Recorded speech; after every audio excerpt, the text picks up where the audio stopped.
Paul calls the church a pillar and buttress of the truth. You know, the function of a pillar is to hold up a roof. A buttress helps to stabilize the walls and pillars of a large building. And so to say that the church is a pillar and buttress of the truth is to say that the church lifts up the truth for all the world to see.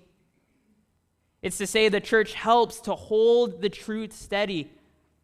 In opposition to every form of false teaching, the church supports truth in the world.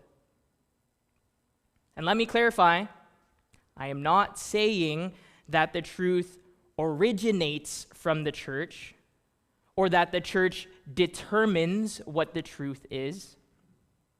What I am saying is that the truth comes from God, and whenever the church is faithful to God's word, it is a pillar and buttress of God's truth in this world.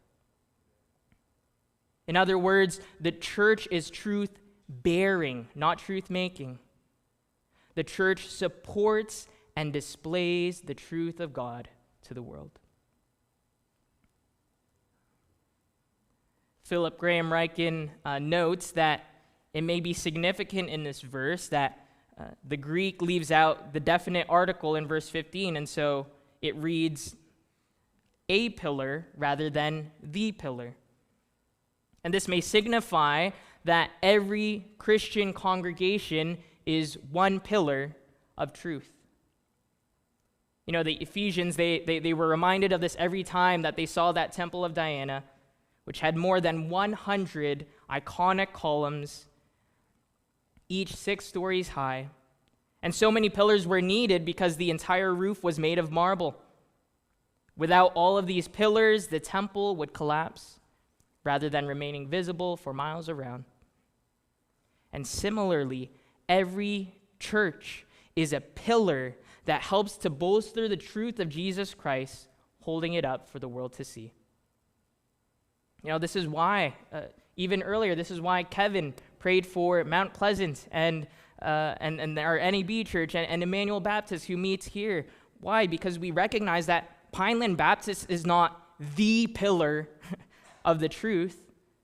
No, we recognize that local churches that are faithful to God's word are pillars of the truth, holding it up to the world. This awesome reality lays equally awesome responsibilities on us as the church. The assembly of believers has been appointed to uphold and undergird in this world the truth that God has revealed through Christ.